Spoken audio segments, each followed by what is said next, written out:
पंडित जी बोले कि दोबारी भी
उसी समय पंडित जी ने श्रोता बंधुओं एक बड़ी सुंदर सा बगीचा देखा, आसन लगाया और पंडित जी सो गए।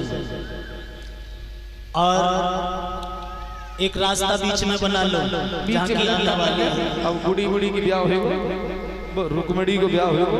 भगवान कन्हैया ने देखा कि हमारी रुक्मणी ने जिस ब्राह्मण से पत्र को भेजा वो पंडित तो रास्ता में ही सो गया। योग माया के द्वारा पंडित जी को बुलवा लिया है द्वारका में। कैसी?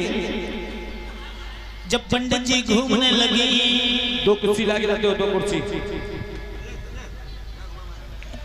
सभी शांति बनाए रखो, बस रास्ता बनाए ले। अब झांकी नहीं आए रही सो तुम्हें तने परेशान हो। बाकी बाद में देखियो, पहले झांकी देख लो हम क्या कह रहे हैं।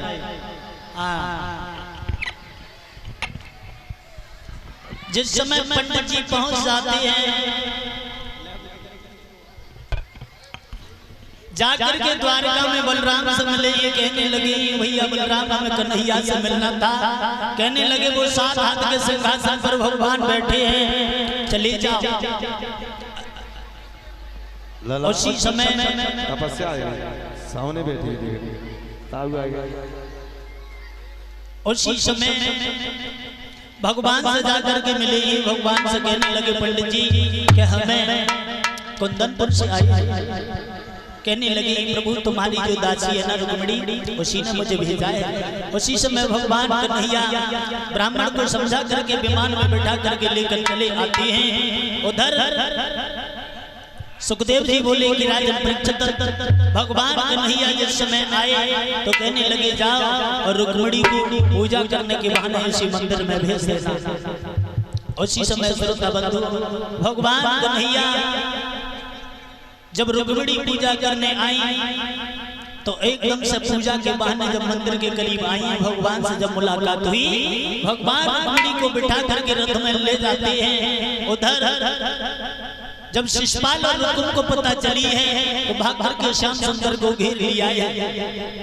उधर भगवान कन्हैया और शिशुपाल और रुकुम में जब युद्ध हुआ तो भगवान ने रुकुम को रथ से बांध लिया। उधर बड़े भैया बलराम ने देखा तो रुकुम को जब छुड़वा दिया है तो भगवान की उस युद्ध में पराजित होने के बाद रुकुम लौट करके कुंदनपुर नहीं गया। उसने उसी जगह पर अपना नगर बसा लिया जिसे कहते थे भोजकट, आज उसे कहते हैं भरतना।